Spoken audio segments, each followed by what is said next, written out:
Magandang gabi po sa ating lahat, sa ating mga kausapan. Magandang Monday evening sa inyo lahat, and we're live again in today's episode of Usapang Ed. Ako po si Attorney E. Ako po si Attorney Estrada at wala po si Doc D dito sa Usapang Ed Season 2. So dapat pala Usapang E lang. So I hope you are all watching us today or tonight for this episode. Meron tayong pag-uusapan ngayon na mahalaga. No? Usapang voucher application or usapang senior high school voucher application. So I hope that you can join us for another hour of Usapang Ed. So nata-traffic ba kayo or kayo ba ay pauwi pa lang? Sana meron kayong access sa inyong Facebook para napapanood nyo ito. Pwede po kayong mag-send ng comments or questions at kasama po kayo sa usapan. Lahat po tayo dito ay kasama sa usapan. Whether you're part of a school or you're interested in discussions about education. You can ask us anything, and especially yung pasok sa ating topic ngayon. Again, our topic tonight is senior high school voucher application. And tonight, makakasama natin ng isang expert, no, at isang person in authority within the Private Education Assistance Committee or PAC. Makakasama natin ngayong gabi si Butch, Mr. Butch Everola. Siya ang head ng Information Technology Department or Office ng PAC. And he will be ready to answer all of our questions, no, about the senior high school voucher application. So, hindi lang po yung mga nasa schools. Kung kayo ay magulang, kayo ay estudyante na nanonood sa atin ngayon, ito rin po ay para sa inyo. No? Baka naman hindi nyo pa alam ang itong programa na ito, yung subsidy na binibigay ng gobyerno. So, sama-sama na po tayong makinig sa mga sasabihin ni Butch at sama-sama nating suportahan itong programa na ito ng gobyerno. Of course, let's welcome Mr. Butch Everola, also live via Zoom. Magandang gabi sa iyo, Butch. Magandang gabi po, Attorney Erap. Grabe naman yung expert. Pero yeah, magandang gabi and thanks for inviting me. Thanks for inviting the PAC for your episode tonight to discuss yung nabanggit ni Attorney kanina na senior high school voucher program specifically for the application. At sana hindi lahat na-hassle sa traffic. Sana lahat kayo nakaka-uwi sa inyong mga bahay at nakakapag-dinner na. Oo nga. Nasaan ka ba, Butch? Parang hindi ka naman pinaghahanap ng batas, ano? Parang kung nasan ka ngayon, hindi na natin kailangan i-disclose. Pero hindi ka naman pinaghahanap ng batas. Ako din, hindi naman ako nagtatago. Pero wala lang pareho tayo ngayon sa studio. So, anyway, alam mo, itong mga discussions na ito, amidst the political noise, no? Life must go on. Services for our students and for our schools must continue. And hopefully, maayos na, maset aside na muna yung mga kaguluhan nangyari sa ating bansa para tuloy-tuloy ang mga ganitong programa. No? And then, of course, samahan nyo kami sa discussion sa atin ngayong gabi para naman merong something positive na umiikot sa social media and cyberspace.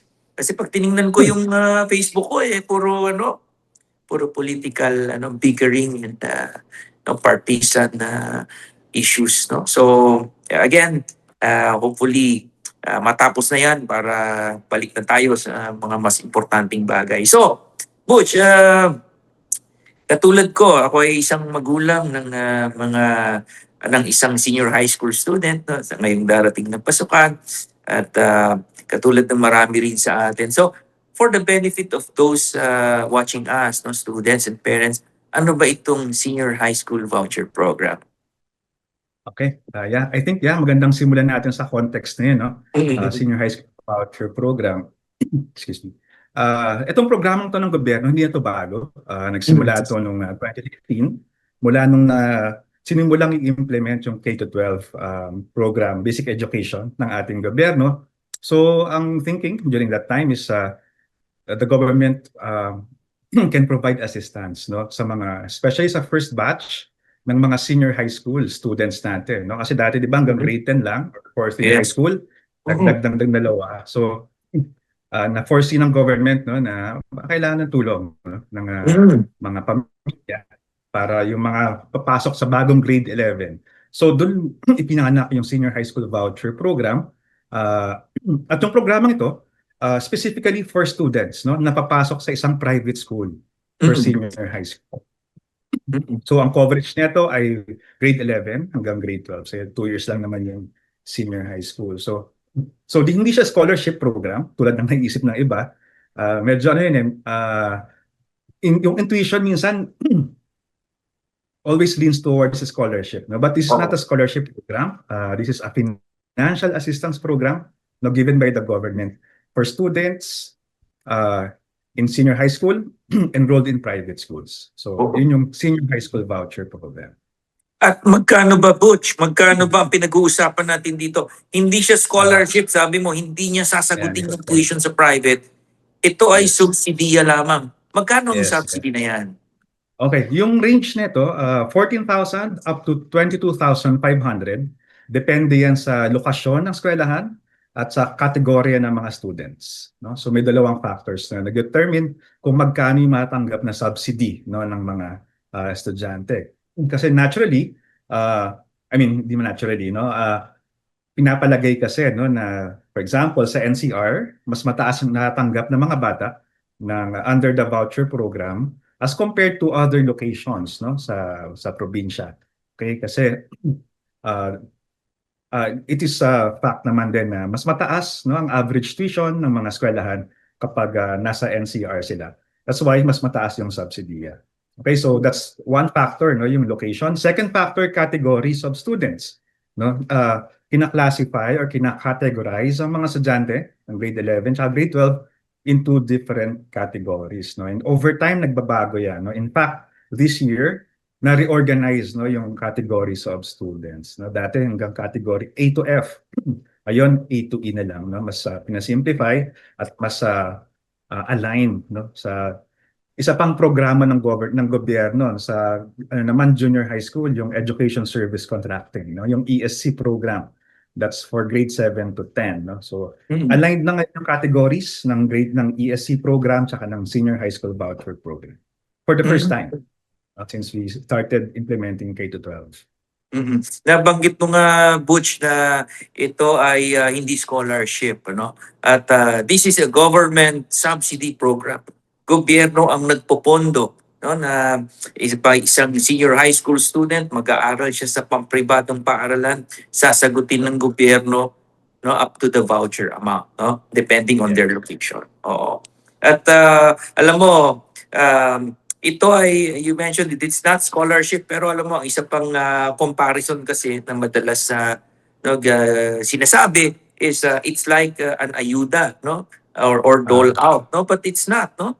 Alam niyo, sa column ko today sa The Manila Times, no? So yan ang sinabi ko. I also discussed vouchers today, no? Sabi ko doon, this is not charity, no? Unlike an ayuda or dole out, this is not charity. This is actually justice. Butch, kasi a student's choice of school should not be defined by his or her family income or by accident of his or her birthplace. Di ba? Dapat di niya kasalanan yun. Dapat ang choices niya hindi limited kung asa ang lugar siya at lalong-lalo na sa kahirapan ng kanyang magulang. Kaya this is not an ayuda. This is justice. No? This is for the future of our students. Ang ganda ng framing na yun, attorney, no? Justice perspective. Kasi kadugtong din yun yung rights perspective. Diba? Correct. Karapatan ng mga bata, no, na mag-aral at kunin ng mga karapatan nila mag-aral at pumunta sa mga eskwelahan na gusto nila at kunin, no, yung mga kurso na gusto nilang kunin, no? Naaayon sa kanilang abilidad, sa kanilang interest, etc. So, At dahil, justice, at dahil, rights. at dahil nandyan tayo sa usapan na yan. Last week, sinabi nga ni Pangulong BBM, sabi niya, education is a right. Tama yun, no? You mentioned that Correct. education is a right. But, also for the benefit of our listeners and viewers, education is a right. Tama po yan. But education as a right refers to access to education At yan po ang sinasagot nitong subsidy na to. Dahil while access to education is a right, but the right to receive the subsidy continuously, and the right to stay in schools, the right to pass, the right to graduate is not absolute. No? Ang ginagarantiyahan lang ng ating estado o ring gobyerno, yung karapatan mong magkaroon ka ng access sa pag-aaral. Pero may obligasyon po, no? Katulad din ng ating mga voucher recipients. Hindi porke kayo ay nakatanggap ng subsidy ay wala kayong obligasyon. Obligasyon ninyo mag-aral, no? At obligasyon ninyo na hindi i-violate yung mga conditions of the vouchers. Now, having said that, Butch, ano ba yung mga usual, no? Ano pang inaasahan sa mga not only the students but also the participating schools in a senior high school voucher program? Mahaba yan na usapin. No? In fact, part yan na aming orientation no? Sa regional. Pero siguro Konti lang, briefly konti lang. lang. No? Yung inaasahan sa mga estudyante, syempre kailangan pumasa. No? Basic yung you must get promoted to the next grade level. No? So, ibig sabihin, kumpletuhin mo yung grade 11, tapos mag-proceed ka sa grade 12, kumpletuhin mo grade 12. No? Tapos, sa kanilang pag-iisipan, are you for higher education? Are you for other vocations? No? So yun yung isa sa basic no, na requirement ng ating programang ito. Pero sinasabi ko kanina, hindi siya scholarship. So walang maintaining grade required. No? Kailangan ma-promote to the next grade level. And kasama din doon sa basic expectation is for you to behave well in school. No? Kasi kapag ang mga bata, ang mga voucher program beneficiary no nakatanggap ng expulsion or suspension no sa eskwelahan because of misbehavior or some some acts na punishable no mawawala sa kanila yung yung voucher subsidy. So yun yung two basic requirements no, na inaasahan sa mga bata. Sa mga eskwelahan yung sige. Yeah, sorry, go ahead. Okay. Sa mga eskwelahan ngayon, attorney, ni-roll out na yung recognition. Ito, napakahalagang usapin nito, no? Yung recognition of senior high schools na matagal na nating hinihintay, no? Galing sa Department of Education, no? Kasi ngayon yung mga eskwelahan up to this year, mga permit pa lang to operate, no? Ang meron sila. So mag-roll out na yung recognition process, and then yung requirement para sila ay mag-undergo ng certification for quality, no?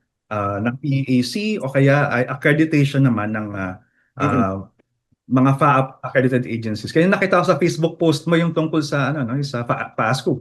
Yan. PASCO isa sa mga accrediting agencies no na magsasabi na ang purpose kasi ng certification at accrediting agencies ay sabihin no so third party kami sabihin na yung eskwelahan na to up to par no yung quality no, ng kanilang delivery of education. Kasi gusto rin natin yun, hindi siya basta-basta education lang, kundi quality education. Yes. Oh, tama. And then, in relation to that kasi nabanggit po no sa ating mga nakikinig, no, if you're following the discussion, nabanggit ni Butch na for a student to be eligible no for the senior high school vouchers, walang required na grade. Pero hindi po ibig sabihin yan ay pababayaan niya ang kanyang pag-aaral. Because actually, while the government does not require a grade, yung eskwelahan na papasukan ng voucher recipient, syempre, kailangan niyang i-meet yung academic requirements doon. Kasi pag hindi niya na-meet yun, wala din, no? Matatanggal din siya sa school, no? So, again, babalik tayo dun sa access, no? The government merely provides the access, but it does not excuse students, no, from their obligation to study well and to behave, no? So, and you mentioned about yung quality, no? At required na ngayon ng Department of Education yung yung recognition. Ibig sabihin, hindi lahat ng senior high school na existing ngayon na nasa permit lamang, no, ay makakapagpatuloy. Yung bang effect no? Yung makapagpatuloy na mag-offer ng senior high school vouchers, kailangan sila mag-apply ng recognition. Tama ba? Correct po, Arthur. Yeah, recognition and then certification or accreditation.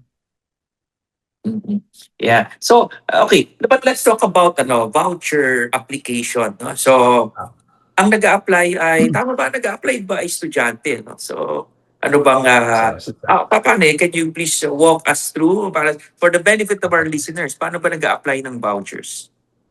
Okay. Ang kagandahan nitong 2026, no? nag-release ang Department of Education ng Department Order 11 Series of 2026. No? Doon nakalatag, no?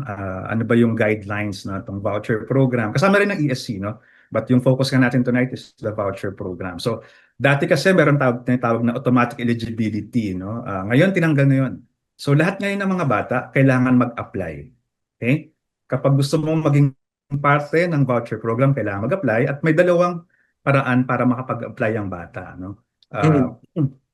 Through the schools, diretso na sa eskwelahan, doon sila magkasabit ng requirements at sa pamagitan ng pag-a-apply sa online voucher application portal, yung OVAP na tinatawag natin, no?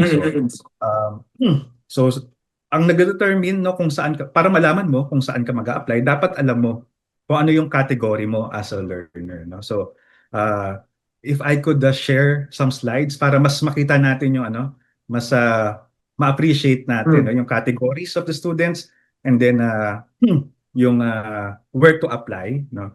Okay lang ba? I can share my Yes, slides yes. O now. sige, sige. For the Okay. benefit of our viewers, ha? Merong pa-slide si Butch. Okay. Sige. Babalikan ko lang to. Ayan, sige.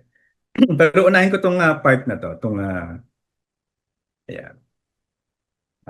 Hopefully kita ng lahat, no? Nasa Facebook page din to ng PAC.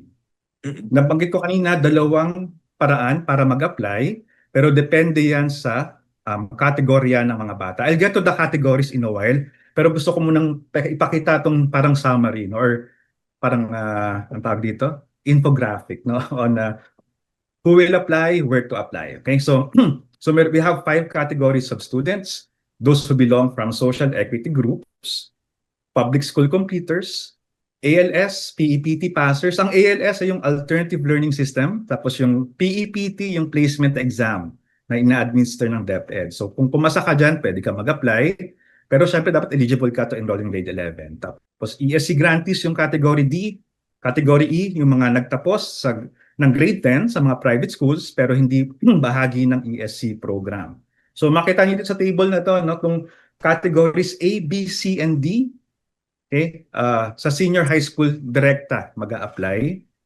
Pag category E ka, pupunta ka sa aming website na ovap.peac.org.ph.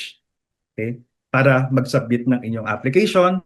I-evaluate yan, no? At sa July 15, no, lalabas yung resulta, no? Pero yung mga sa eskwelahan mag-a-apply na directly, yung school lang magsasabi kung pasok ka ba o hindi. Okay? So, puntahan ko ngayon yung ano, no, yung categories of students para mas mahimay pa natin. Ano ba yung tinatawag na social equity groups? Now, we'll start with category A. Okay, social equity groups. So, sino sila? Sila yung mga grade 10 completers, meaning nakatapos ng grade 10, okay, na una, nakatira sa poor or near poor, no, areas, no, based on the community-based monitoring system ng gobyerno, no. Ang nagsasabi nito yung usually barangay tsaka yung Department of Health. Na meron silang database nito. Sino ba yung mga nakabilang, no, sa poor or near poor, no, based dun sa CBMS na tinatawag. Tapos pangalawa dito sa SEG na to ay yung mga beneficiaries ng 4Ps, no, yung Pantawid Pamilyang Pilipino program. So kung yung pamilya ninyo part ng 4Ps, okay, nasa category A kayo. Tapos meron din yung mga learners, no, residing in geographically isolated, disadvantaged, and conflict-affected areas, no, yung GCAS na tinatawag. Okay? Isolated, no, malayo yung tirahan mo, okay? Aakit ka ng bundok, tatawid ng ilog. Okay? Disadvantaged, no, dahil sa usually economic disadvantage to, no. Tapos conflict affected, no, may mga ongoing labanan, no, ng NPA, militar, for example lang, no, militar, NPAs, no, or mga tribal wars, no. So part to ng ano. Ito sila, no, itong nasa GCAS, no. So pag kabilang ka dito or nakatira ka sa lugar na to, ang magbibigay ng certification niyan, usually the barangay or the municipal office. Tapos yung mga IPs, no, tsaka yung mga PWDs natin. So yung pag-IP ka, ang katunayan, ang katibayan, no, na part ka ng pamilya, yung pamilya nyo, part ng IPs or Indigenous Peoples, ay certificate na galing sa National Commission on Indigenous Peoples. Pag PWDs, So, alam natin yan, no? May mga IDs na in-issue for PWDs and then those with special needs. Okay? So, sila pa lang yung category A. So, sila yung priority group. Okay, sa pag-a-apply. Kapag kabilang ka dito, punta ka sa eskwelahan, mag-a-apply ka doon. Okay? The next three categories, no? Category B, public school completers, okay? Grade 10. Okay, nagtapos ka ng grade 10 sa public school, okay? And yung pamilya ninyo kasama sa poor to middle income households. And puntahan ko ito mamaya, no? Ano ba itong poor to middle income households? Okay? Tapos category C, ito yung ALS, PEPT, na-describe ko na ito kanina. Basta meron kayong certificate of rating at sinasabi doon, pumasa kayo ng grade 10 at eligible kayo to enroll in grade 12. Category D, ESC grantees natin. No, ang ESC again, ito yung isang programa, no, kapareha ng voucher program, pero ito ay para sa mga nasa grade 7 to 10, no, na mga bata sa private schools. Okay? Sila yung BCDs. Categories B, C, and D. So again, category A to D, mag-a-apply sa eskwelahan directly. Category E, mag-a-apply sa online voucher application portal, category E. Ayan. Grade 10 completers from private schools so are not ESC grantees, no? Belonging from poor to middle income households. Okay, so wala lang akong slide tungkol dito sa income to, no? Income groups na to, no? Pero ang sabi ng DepEd kasi, kinuha nila yung data, no, sa PIDS, no? Philippine Institute for Development Studies yata. Bako attorney, PIDS. Doon, kinlasify ng PIDS, no, ang Filipino households, no, mula nagsimula sa poor, okay, to middle income. Tapos yung middle income households, nakahati sa tatlo yan, no? May low middle income, may middle income, may high middle income, okay, tapos pataas na, no. Dito, ano yung upper bound nito, no? Kapag yung poor, less than 13,000 yung income ninyo per month. No, we're talking of monthly income dito, no? Yung middle income, ang highest, ang upper bracket nito is around 97,000 pesos. Kapag ang combined income ng family, no? So it's the mother and the father o kaya yung legal guardian, okay? Kapag yung total nun, okay, pasok dun sa bracket na to, no? Poor to middle income. Again, yung middle income up to 97,000. Okay, so ibig sabihin, pag 100,000, hindi napasok dito sa income group na to. So, ganun lang siya, simpleng iisipin natin. No? So, kapag tingin nyo, kung kayo yung nasa category E, tapos nasa ganito yung level ng income ng parents niyo, then you can apply through the online voucher application portal. Yeah. So, Okay. Ito yan. Okay. Hopefully, naging maliwanag yung explanation and I think we can clarify some more, no, as we continue the conversation.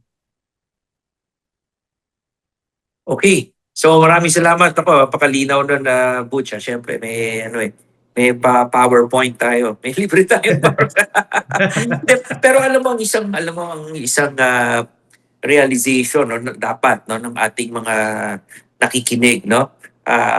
Na hindi ito, this is not a scholarship, no, na katulad ng binanggit ko kanina. So ibig sabihin, ang target nito talaga ay yung may kakayanan na magpaaral, kaya lang kinapos.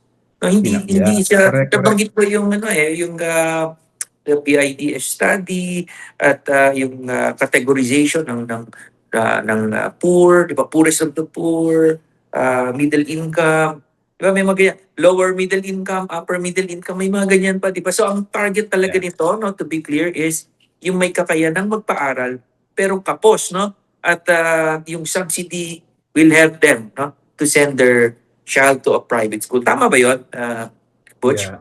Actually, medyo ganyan ako how I explain it to schools, no?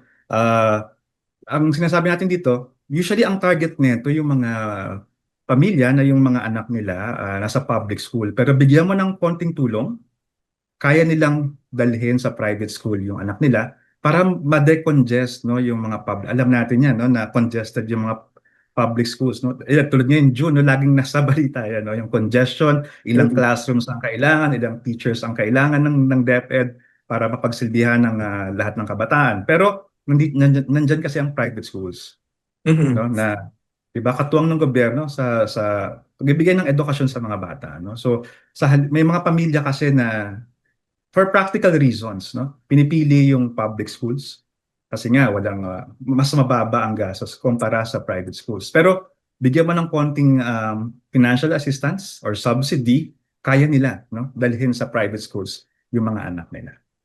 Ngayon which not so long ago, actually during the last school year, nagkaroon ng konting controversy, ano, na kini-question.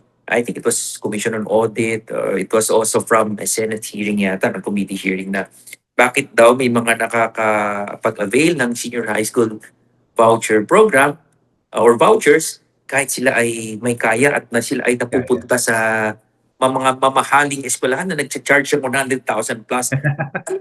Kung meron ka bang masasabi yan, what's your Ah, comment po? okay. I think that's the benefit then of the new guidelines, no? Dinefine na yung once and for all, no? Sino ba talaga yung target natin dito? Sino ang priority natin para makasama sa programang ito, no? Um, at ayun, dati kasi nabanggit ko kanina, attorney, no, merong automatic eligibility, no. So walang Correct. tinitingnan, basta if you're a grade 10 computer from a public school, kahit mayaman ka, may mga mayayaman din kasi talaga sa public school, no.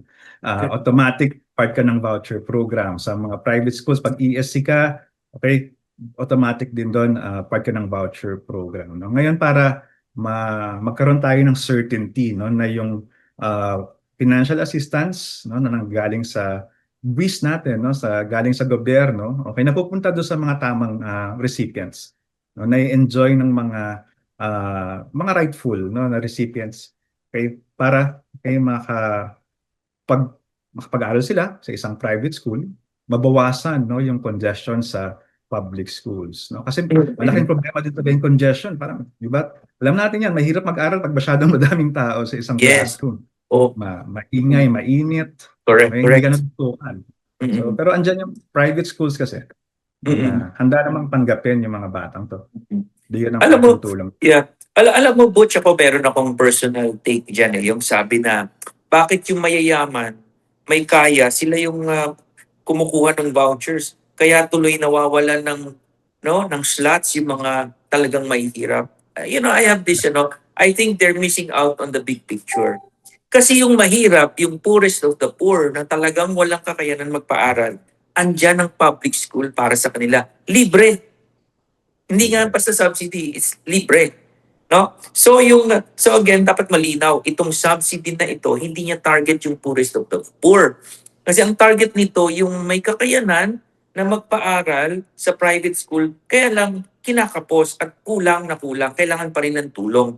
So in effect, pag binigyan ng subsidy ng gobyerno, yung middle income earners para sa kanilang mga anak, hindi naman ibig sabihin nito, dinideprive mo ng tulong yun nasa public schools. Actually, it is also helping the public school system. Dahil nabanggit mo, pag na-decongest yung public school, yung nag-aaral doon ng libre, mas magkakaroon pa ng kalidad yung kanilang pag-aaral. So, dapat ganyan natin tinitingnan. Pangalawa, sabi mo nga, automatic completers, automatic voucher recipients, no? Or eligible, yung mga gumraduate ng junior high from the public schools. So, syempre, ang presumption is, kaya sila nag-aral doon ay wala silang kakayanan dahil libre yan. If it turns out later on na gumraduate sila doon at gusto nilang lumipat sa private school, tapos, you cannot take it against them. Bakit? Kung nag-ipon sila, di ba? Or may kaya talaga sila pero nagpaaral sila sa public school. I think the system should resolve that. Ano bang gusto natin gawin? You also check before you accept in the public school. You first check their di ba, social status or family income. Parang mali din no? So Mali. Yan. mali naman din na gawin yun. So I think tama lang, no? Just have to, alam mo, dapat nga later on, when this really works, no, yung whether it's public or private, dapat nga indifferent ng mga magulang kung public or private. It should not be a choice of whether it is free or not free. Dapat ang choice mo saan mas maganda at saan mas magaling at fit yung anak mo. Di ba dapat gano'n? This is actually also one of the objectives of the voucher program, di ba? Yeah, correct. Especially kung ang pagtingin natin towards nation building kasi. Minsan Correct. kasi nawawala yung ganong perspective. All of this is towards nation building. So, hindi naman kasi kailangan lahat nurse, hindi kailangan lahat, di ba? Nasa isang profession lang. Kasi nation building, so binubuo natin ang bansa natin. So, we need diversity. So, and itong mga programang to would allow, no, choice. Would allow, that would result to diversification of, ano, di ba? Of professions, no, of productivity, no, and your Yes, yes. ability to contribute. Oh, ngayon na Butch, balikan ko lang ulit yung ating voucher application. Again, for the benefit of students, baka merong nanonood dito na gumraduate ng junior high sa public school or sa isang ESC school at magpapatuloy no? Or for the first time naririnig nila itong discussion na to. Saan sila specifically? Bawa, zero, wala pa silang alam eh. Where would they go? Do they apply online? Anong website? Can you walk us through the application process? Okay. Yung sa application process, no, kung category ka, no? Kasi iba ang application process for categories A to D. Again, Okay. pag A to D ka, punta ka sa eskwelahan. Alam ng eskwelahan kung anong gagawin nila. Okay? Ino-orient namin sila. In fact, bukas, no, lilipad kami papuntang Butuan. At yung isa naman nasa Mimaropa, no, para i-orient yung mga private schools doon, no, regarding what to do, no, kapag nag-submit ng application yung mga bata. Okay? For category E, okay, babalikan ko lang din yung kanina. Mag-share ito ako ng slides. Sige, sige. So tayo. Yan. Ito. So kung category E ka, pupunta ka sa, ito yung website, ovap.peac.org.ph. Okay? ovap.peac.org.ph. Na pagdating mo dito, gagawa ka ng account mo. Ang kailangan mo lang dyan, basically, email address na mo at yung dapat alam mo yung iyong learner reference number. No? Lahat ng mga learners natin yun sa basic education, meron silang learner reference number na galing sa DepEd. Unique yan, kada bata. No? So dapat may access dyan yung bata. I think nasa report card ano yung LRN nila. So pagkagawa ng account, kailangan lang nilang i-verify yung kung gumagana yung email. Tapos pag nasa loob na sila ng portal, sasagutan lang nila yung application form. No? Basically, we have 5 sections doon. So they just provide information about themselves, about their parents, and then their junior high school. Tapos mag-upload ng supporting documents. No? Gusto kong unahin to. Ayan. Shortcut na to, no? Gusto ko lang i-highlight tong step 5. Okay, kasi ngayon mas maraming documents ang kailangan i-upload sa OFAC, no? Sa step 5, okay, kailangan i-upload mo yung report card ng grade 10. Okay, tapos meron tayong privacy notice, tsaka background check authorization form. Ito ay para sa ano, no, kasi ang sabi ng Kongreso tsaka ng Senate, kailangan transparent tayo sa programang to. So ang mga pangalan ng mga beneficiaries ipapublish, no, ng DepEd sa website nila. Kaya kailangan natin itong privacy notice sa background check authorization form. Okay? And then notarized affidavit of family's financial capacity. So meron tayong template, no? Meron tayong parang pro forma, tama ba? Term ba pro forma or template, no, ng affidavit. Na-download nila to dun sa OVAP, no? So sasagutan lang nila 'yon, dadalhin sa isang notary public or notaryo publiko, papanotarize nila 'yon. And then proof of financial capacity ng tatay, ng nanay, or ng guardian, no, kung applicable. Or sino man nagpapaaral o sumusuporta sa bata. Okay? Yeah, so sa proof of income, more on the proof of income. So kapag employed locally, no, nagtatrabaho sa Pilipinas, yung parents or yung guardian, ito yung mga tinatanggap nating supporting documents. No? Income tax return for the year 2025, certificate of employment, no, galing sa employer ng parent or ng guardian. Dapat sa certificate of employment nakalagay doon yung kanilang gross monthly income or payslip, no? So kahit ano dyan sa tatlong yan, tatanggapin natin. Kapag naman employed abroad o mga OFWs natin, no? So certificate of employment, again with gross monthly income or employment contract, no? At naka-indicate yung gross monthly gross monthly or annual income. No? Kung annual income, kami na bahala mag-divide niyan by 12. Okay? So ito lang yung documents na kailangan na tatanggapin natin for those employed abroad. Now, ngayon, kung merong business yung pamilya, ayan, notarized affidavit. Okay? With gross monthly income, naka-indicate din. Kasi gusto natin, itong mga documents na to, sinusuportahan yung declarations natin, no? Magkano ba talaga kinikita ng pamilya. Tapos ngayon, sa mga unemployed, ayan, certificate of tax exemption galing sa barangay, ay sa BIR, o kaya certificate of indigency galing sa barangay. Kasama dito yung ano, no, yung mga those who are employed in the informal sectors. Meron kasi tayong ganun attorney, di ba? Yung mga pedicab driver, nagmamani pedi. May income naman talaga pero hindi sila employed formally. Oo. No? So, Pwede sila. nandito sila sa ha? Pwede rin sila. Pwede sila makapag-apply. Yeah, oh. Pero ang pipiliin nila yung none. Pero kailangan nila mag-upload pa din ng certificate of indigency or certificate of tax exemption. Okay? Yung mga bata na nakatira sa guardian, no, pwedeng lola, pwedeng tito, tita. Karamihan, although sa karamihan nakikita ko to sa mga nakatira sa mga lolo at lola nila. Tapos wala na yung parents. Pero nabubuhay yung grandparents sa pension. So kailangan pa rin lang upload no ng supporting documents. So usually sinasabi namin ang pipiliin nilang source of income ay none kasi hindi naman sila ang pension naman hindi siya employment income, hindi rin siya business. So ito lang yung mas nag-fit tong none pero kailangan sila magpadala ng either tax exemption or barangay certificate of indigency. Okay? Tapos sa dulo ng application, i-review mo lang yan tapos kailangan mo lang mag-attest sa iyong application. Yung attestation, sinasabi lang dito na lahat ng in-upload, lahat ng sinagot mo sa form, true, correct, no? Hindi ka nagsinungaling. At yung mga documents na in-upload mo, tama, hindi ka rin nagsinungaling. Lalo na sa mga notarized affidavit. No? Yung mga yung mga may karinderya, yung mga may sari-sari store, they can choose either yung with business, lalo na kung registered sila sa DTI.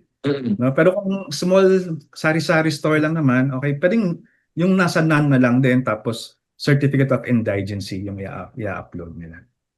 Paano kung halimbawa, vlogger, ganyan, influencer. Malakas kumita yun pero walang records.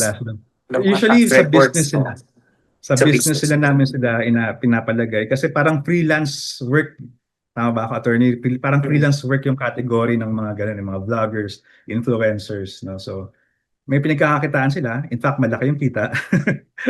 And they just have to make some declarations sa application nila and then upload the correct supporting documents. May tanong dito si Rosito Mora. Tumanggil. Sabi niya, kailan po ang deadline ng submission ng requirements? Ayan, tama. Wala pa ako sa slide na yan. Pero sige. Deadline daw. Deadline na tayo. Na-discuss, hindi ko nabanggit yung timeline. Yes. Okay, sige. Meron akong share sa screen ulit. Ayan. Pero yung picturean, or you can even go to our Facebook page to look at this. Again, ito ay para sa mga category E. Okay? Nagsimula ang application noong May 19. Okay, lumabas yan sa mga publication materials namin. Ang deadline, 2 weeks from now, June 15. So, dapat by this time, nakagawa ka na ng account at nakapag-upload na ng kompletong application requirements sa system. Kasi magkasarado ang system ng 11:59 p.m. No? Gusto ko lang din, siguro sa lahat, just to remind everyone, wag na kayo maghintay ng last day. No? Kasi ang dami, minsan may ganun tayo, no? Nahihintay natin yung last day, tapos magkakaproblema.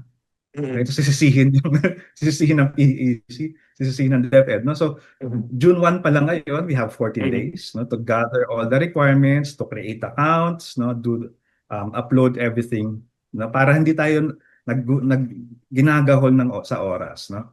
Tapos ang labas ng results, posting of application results, July 15, may sabay-sabay yan.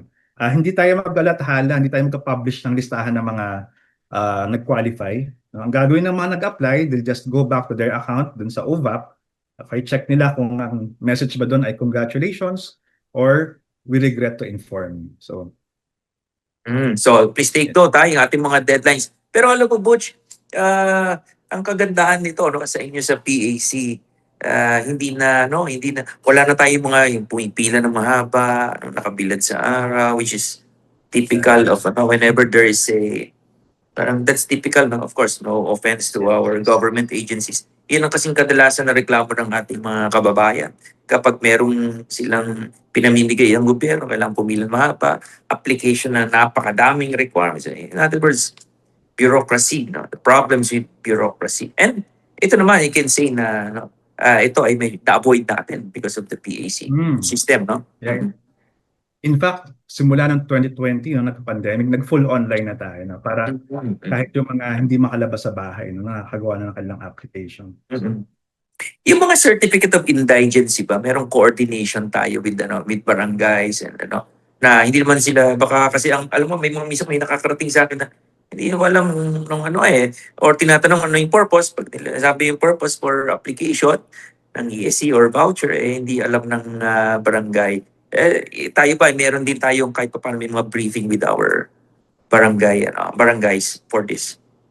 Okay, for that one, I think wala. Pero naniniwala naman ako na parang routine issuance ng barangay, no, yung barangay certificate of indigency, not just for this purpose, no, but also for other purposes, scholarships, etc. No. Pero merong coordination ng DepEd with the Department of Health para dun sa mga nasa CBMS. May coordination din within DepEd, no, para dun sa mga ALS at PEPT natin kasi requirement ng programa na mag-submit sila ng certificate of rating na katunayan na pumasa sila, no. So kasi isang bureau na naman ng Department of Education ang nangangasiwa naman ng ALS and PEPT. So may ganong coordination din. Tapos sa mga areas na congested, okay, yan, meron din coordination, no, tong kapartner natin yung GAS, no, Government Assistance and Subsidy Service, with the school divisions, no, para ma-determine okay saan yung may congestion, saan yung wala, no. But I think over time, attorney, I think magkakaroon ng regularity naman na to. So masasana yung mga agencies, no, na concerned, no, at least for the issuance, no, of required documents, no, na alam nila, no, na ito ay para sa application ng mga bata sa voucher program. Gusto ko na idagdag din, no? May mga cases din, mga calls na dumarating sa amin. Paano daw yung school nila magre-release ng report cards bandang July pa, no? Or tapos na yung deadline. So, ang sinasabi namin, hindi naman kailangan up to 4th grading period yung naka-reflect sa report card. Basta at least kahit may 3rd grading period dyan, na makita lang namin, no, proof lang yon na ikaw ay tapos ng grade 10 ngayong school year 25-26 at papasok bilang grade 11 ngayong 26-27. Yan, malinaw. So, at saka isa pa, Butch, kasi wala naman siguro mga fixers dito, no? Yan ang minsan laging kinakatakot natin na pag whenever there's money involved na anong panawagan natin sa ganyan para maiwasan. Alam mo kasi kung sa school, di ba? Magbayad lang po tayo sa accounting office or sa cashier. No? Huwag maniniwala sa may ba tayong mga ganyan ding efforts kasi alam mo, hindi mo maiiwasan na may mga lumalapit sa mga schools or sa mga estudyante. Sa mga estudyante lalo na, tutulungan namin kayo na makapag-enroll ng makapasok libre using vouchers. Kami ang babayaran ninyo. So, how do you also address it? Although, of course, although ito ay palagay ko isolated case, pero do you also anticipate that para hindi mangyari yan? Mga ganyan. Actually, good question, attorney, kasi we advise students to submit the applications themselves. Meaning, ang estudyante ang mag-apply, hindi ang school mag-apply. Kasi may mga kaso tayo in the past, no, na ang school nagsasabi, sa amin kayo mag-submit ng application, kami maglalakad ng application niyo sa voucher program. Hindi ganoon yung sistema natin. Dito, it's always initiated by the student and the parent, no? Yung sa kanilang application. Okay? So pag may nag-o-offer sa inyo ng tulong, lalo na kung yung school, no? Okay naman mag-offer ng tulong yung school, no? Pero we really advise that the application be submitted by the parents and the student para sa dulo, no? Alam nila na tama yung sinasabit na detalye. Okay? At kung sakaling may hindi matanggap, no? Malalaman ng parents ano yung dahilan. No? hindi nagtuturuan kasi minsan may ganung kaso din no? Minsan pupunta sa office umiiyak yung teacher no kasi siya yung nag-asikaso ng application para sa 100 students ng school. Tapos Mm. hindi sa dami ng in-apply niya hindi nagawa ng maayos ang application, nagkakasisihan no sino. Yes, yes. Oh. Pero syempre, okay naman kung may Yeah, okay tutulong, no? naman. Merong tulong ng school. Pero at the end of the day, ang sinasabi natin, ang nag-a-apply is yung individual, hindi eskwelahan. So, huwag yung sisihin yung eskwelahan, no? Kayo ang dapat nag-a-apply. Pero of course, it helps kung may tumutulong sa inyo from the school. Pero ang iwasan natin, fixers, ha? Yung mga sabihin Yeah. kami ay experts or kami ay may connection kami. Alam namin kung saan kayo makapasok. Yan po, huwag kayo maniniwala dyan dahil diyan nagsisimula ang problema. Mag-apply sila diretso doon sa nabanggit ni Butch, kung saan mag-a-apply, ano yung deadline.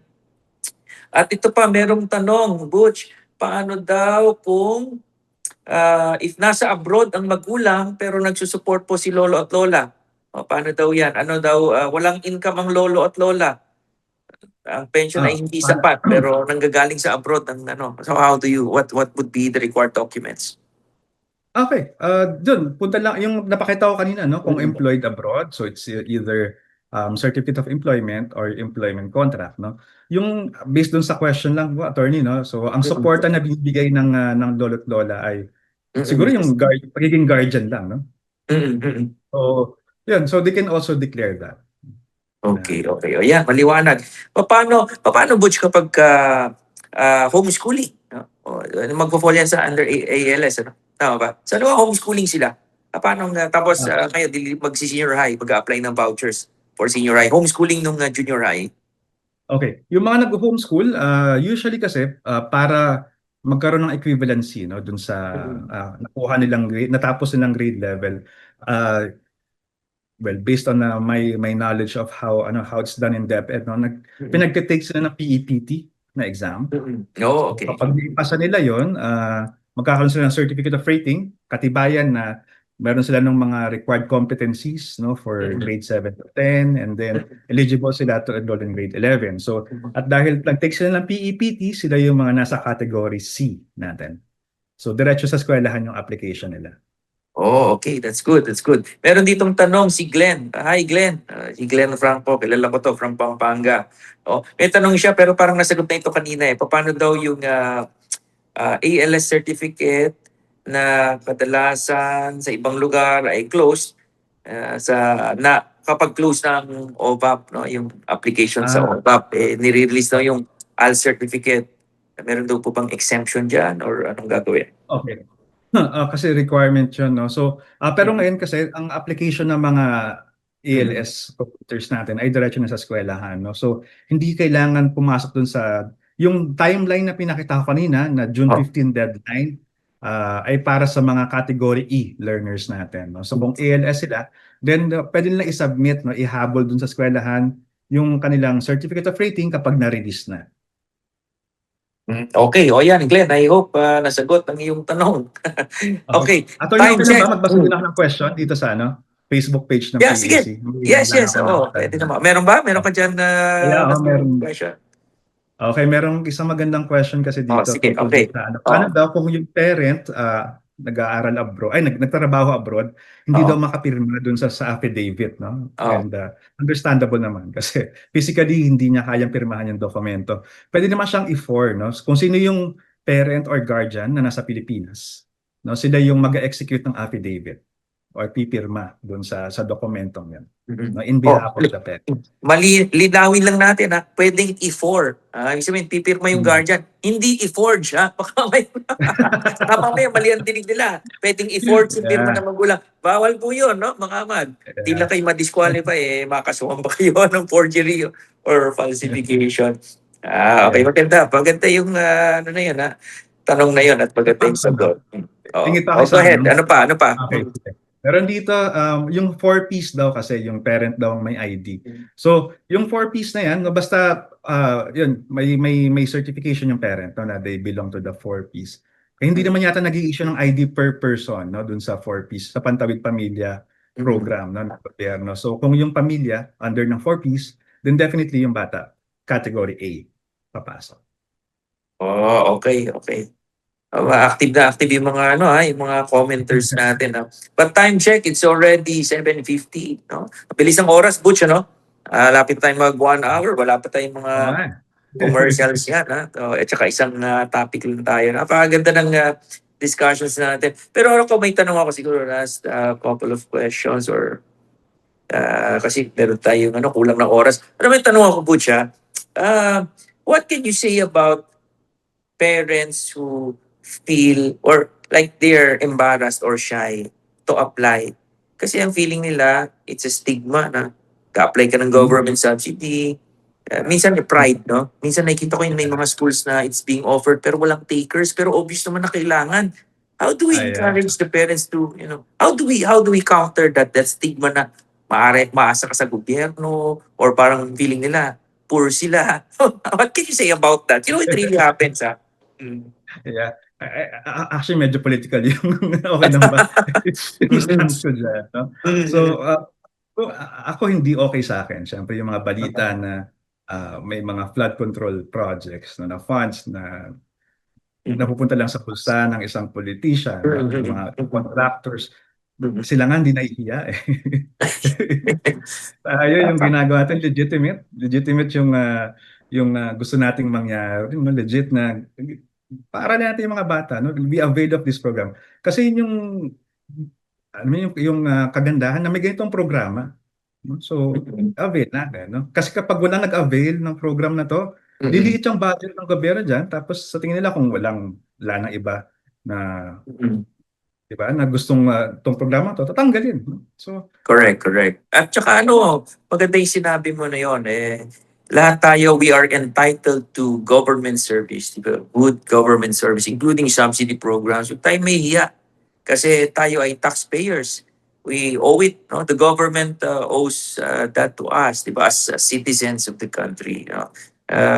Pero i-edit na natin yung part. May mga nagnanako nga ng mali-maleta tayo naman entitled na ba tayo? Huwag tayong mahiya.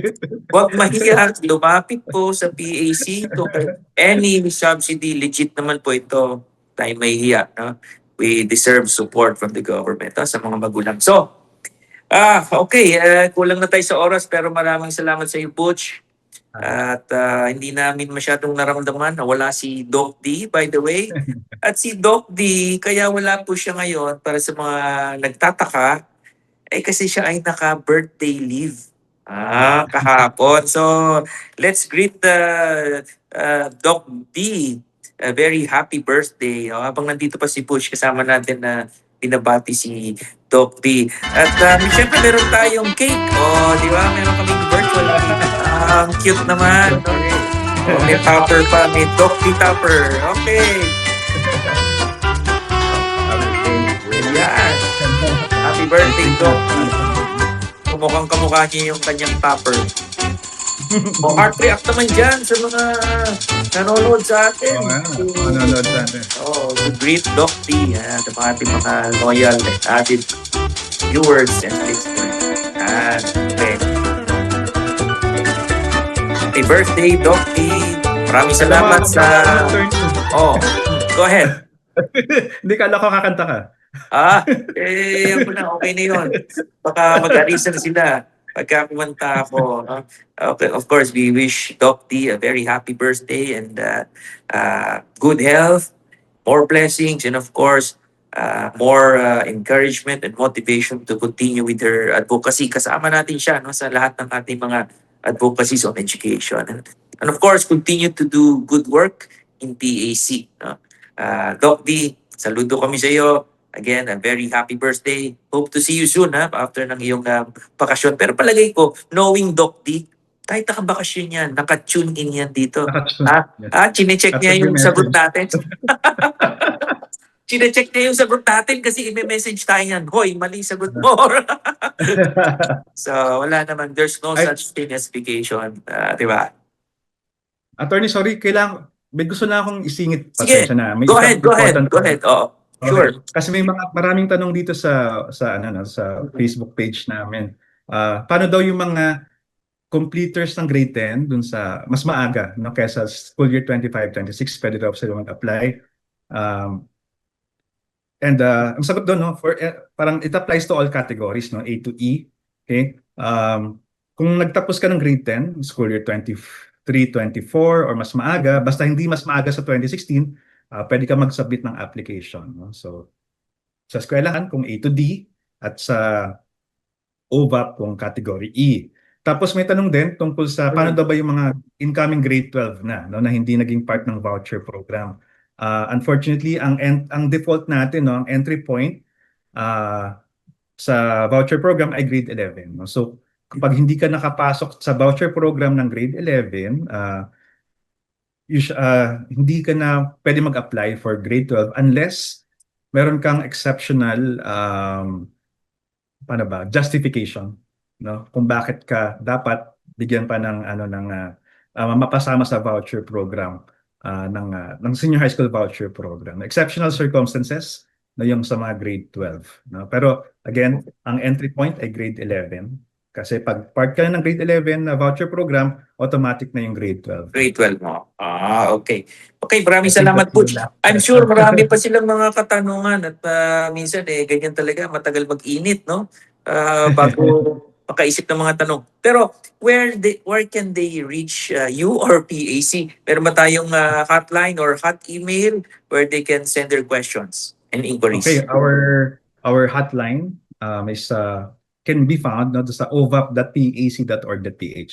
So there's a mobile number they can call, no, to send their to inquire about their questions, and then may email din kami na nandun din sa website na yon, no, where they can send their questions. What's the website again? OVAP? OVAP, ovap.pac.org.ph. Yan. OVAP at EAC at pac.org.ph. Ayan. So, punta sila doon sa website na yan. Andun lahat, no? Kung saan pwedeng tumawag at mag-send ng email para sa kanilang inquiries. Maraming salamat, Butch. Any more announcements or parting words sa ating mga viewers at dito sa Usapang Ed? Parting words, parang ang dami kong gustong sabihin. Pero I wish everyone, no, a good school year 26-27. Ayan, sa mga learners natin na naka-tune in, no. So again, maganda yung point kanya ni attorney, no. May responsibility tayo, no. We're just given a stepping stone, no, by the government, no, by way of this financial assistance or subsidy, no. So we should also do our part, no. Mag-aral tayo ng mabuti para later on, no, when we graduate senior high, when we graduate college, no, kasama tayo sa nagbubuo ng bansang ito. Yan, maraming salamat. Very short but very meaningful. Magandang message yan, Butch. Siguro next time maybe we can talk about success stories din, ano? Alam mo, marami akong nakilala na senior high school voucher recipient, abogado na ngayon. May mga lumalapit sa akin na ganyan eh.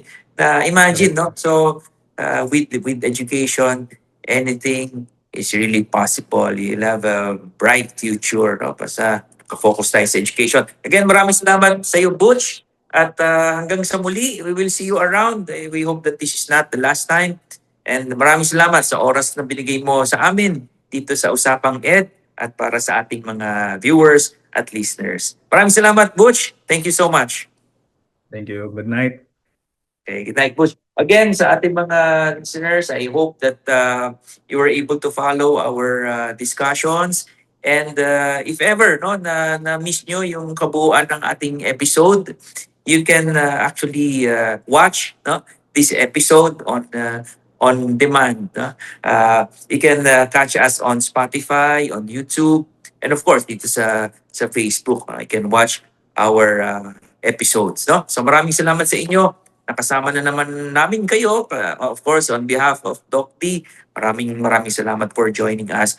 Bago po ako magtapos, ako ay kasama ninyo, ating mga kasama natin sa mga schools, mga parents at mga students sa panawagan sa ating gobyerno, particularly sa ating Kongreso at Senado.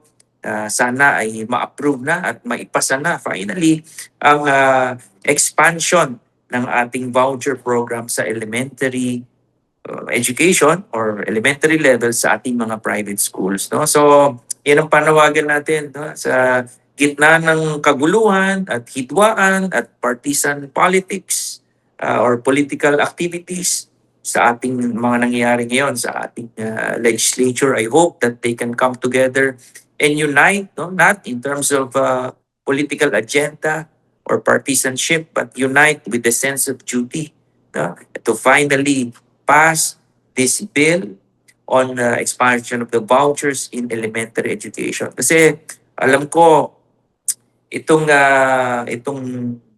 phase na ito, no, sa ating gobyerno ngayon is really very critical, and sana maintindihan ng ating mga policy makers that history will judge you not on your political color, but in your siguro the way you rise up, no, amidst all of these bickerings and troubles.